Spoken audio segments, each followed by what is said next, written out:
सोमवार से सोमवार तक का सावन आया है, ये 72 वर्ष के बाद आया। आपको कल कथा में कहा था। इसके पीछे के भाग में यदि पीला चंदन लगाकर,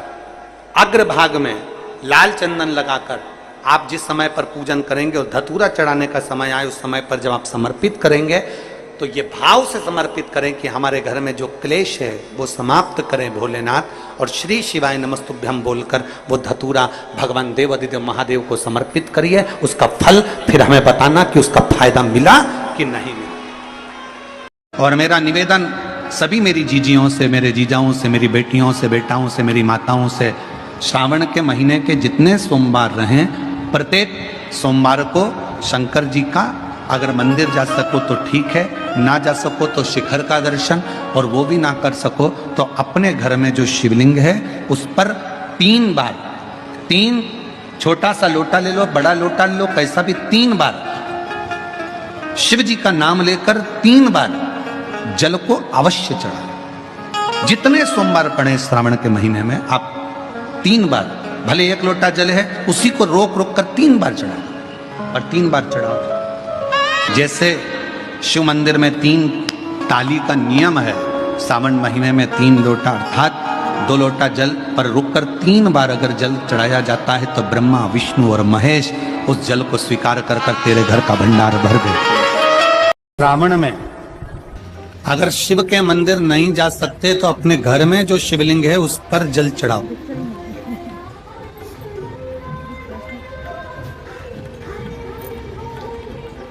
और यदि आप अपने शंकर के घर में शिवलिंग पर भी जल नहीं चढ़ा पा रहे हो तो किसी बेलपत्री का वृक्ष हो, उस वृक्ष के नीचे भी जल चढ़ाओ। और कभी मौका मिल जाए, कभी भगवान शंकर की बड़ी करुणा हो जाए, भगवान शंकर की बड़ी उदारता हो जाए, भगवान शंकर की बड़ी कृपा हो जाए, बड़ी कृपा हो जाए,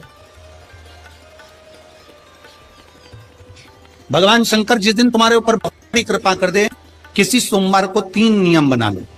महीने में 2 लोटा जल महादेव जी को चढ़ाने के लिए जाओ, तब 3 चीजें अपने अंदर धारण करना। पहले नंबर का तो 2 लोटा जल जब घर से लेकर जाओ तो जरूरी नहीं कि दोनों हाथों में लेकर आओ, 1 लोटे के ऊपर दूसरा लोटा रखकर दूसरा हाथ से अगर कोई काम हो, पल्लू लेना हो या कोई कार्य हो तो कर सकते। 3 कार्य में से 1 कार्य बाबा को 2 लोटा जल,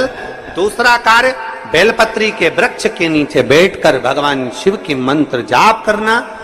और तीसरा कार्य सावन के महीने में प्रयास करना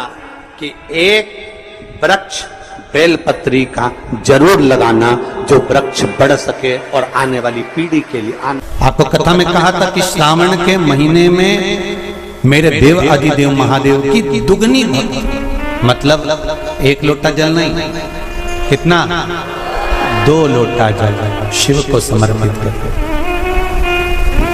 जा रहे हैं सब। 2 लोटा जल बाबा को समर्पित कर। मेरे भोले तेरा सहारा है,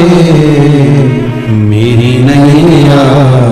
का तू किनारा है। की कथा में गंगा और पार्वती की मूल तत्व, जैसे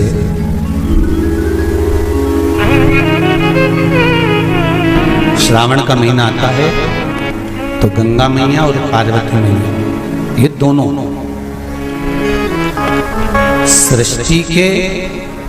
भार जब भगवान शंकर पर आ जाता है 4 महीने तक,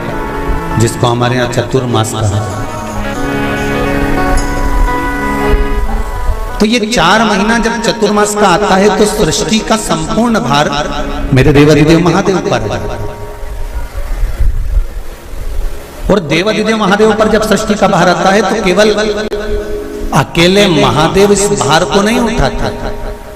इस भार को उठाने के लिए गंगा और माता पार्वती भी उनके नजदीक में आकर खड़ी हो जाती है।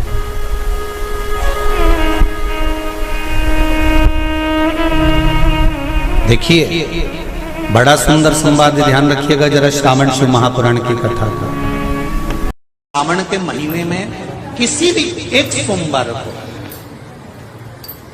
अगर व्यापार नहीं चल रहा है, नौकरी नहीं मिल रही है, तो कोई तकलीफ आ रही है, तो कोई कष्ट आ रहा है, कोई रोग बढ़ रहा है, डॉक्टर से ऐसा लग रहा है कि ये बड़ी बीमारी बताने वाला है, शरीर में कोई गांठ पड़ गई है और वो जांच के लिए गई है, तो बिल्कुल श्रावण के महीने में किसी भी एक सोमवार को गंगा जल लेकर जाइए शिव मंदिर में, शंकर जी के मंदिर में थोड़ा सा गंगा जल नंदी को समर्पित कर कर, थोड़ा अशोक सुंदरी को समर्पित कर कर, थोड़ा गणेश और कार्तिकेय को समर्पित कर कर, थोड़ा सा गंगा जल जया विषहरा शामरीबारी दौतली और देव को समर्पित कर कर, थोड़ा सा गंगा जल शिवलिंग पर समर्पित कर दो। उस गंगा जल को वापिस झेल कर लेकर आओ, 3 दिन तक लगातार उस गंगा जल को पीना प्रारंभ करो। उसके बाद जांच के लिए आप कहीं पर भी जाइए, बाबा कृपा जरूर करेगा, ये निश्चित था। सावन में बस इतना ही कर। सोमवार का आपको स्मरण मालूम होगा, सावन के कई बार 4 सोमवार पड़ जाते हैं, कई बार 5 सोमवार पड़ जाते हैं। 5 सोमवार का आप लोगों ने तो सुन रखा होगा ना, 5 सोमवार की महिमा क्या है। सावन के महीने के 5 सोमवार की महिमा क्या होती है, तो कहा अगर 5 सोमवार सावन के महीने में पड़ जाते हैं तो शिव पंचायत का पूरा पुण्य एक शंकर पर जल चढ़ाने से पूरा फल प्राप्त हो जाता है। शिव पंचायत श्रावण का पहला सोमवार होता है शिव तत्व का, श्रावण का दूसरा सोमवार होता है देवी तत्व का, मां दुर्गा, मां भवानी।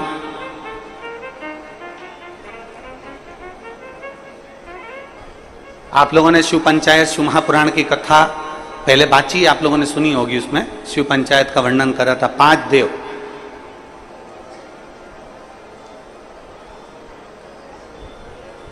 शंकर भगवान, स्वयं पंचदेव में प्रथमता प्राप्त कर कर बैठते, मां दुर्गा, भगवान नारायण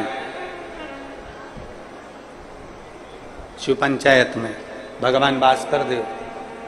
और स्वयं भगवान शिव के सुंदर आनंद धारण करने वाले श्री गणेश पंच।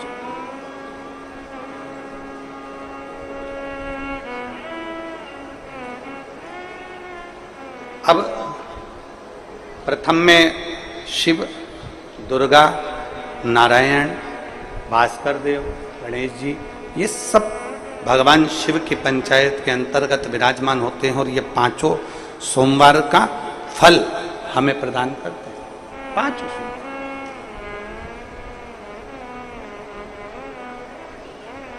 एक सोमवार की महत्वता है,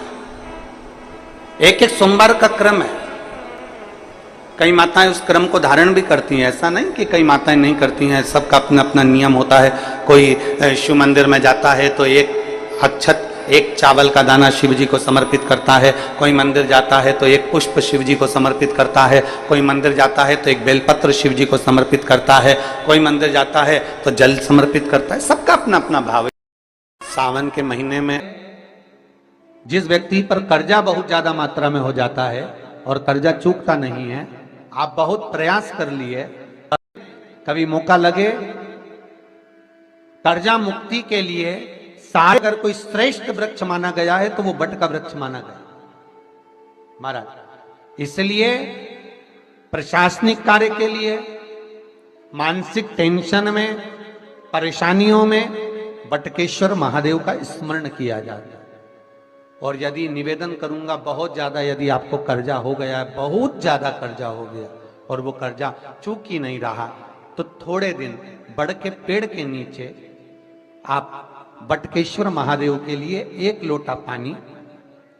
उसमें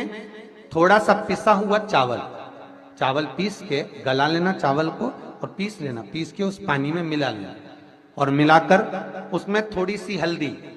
पिसी हुई डालकर बटकेश्वर महादेव के नाम से बड़ के पेड़ के नीचे अपनी कामना कर कर जो कर्जा हुआ है उस कर्जे का भान देते हुए, स्मरण देते हुए छोड़ दीजिए महाराज। 2 या 3 सोमवार एक ही जगह पर करना।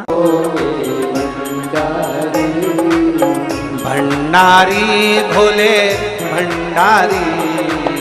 भंडारी भोले भंडारी, ओ भंडारी भोले भंडारी, भोले भंडारी। अरे तेरी जटा बड़ी प्यारी ओ भोले भंडारी,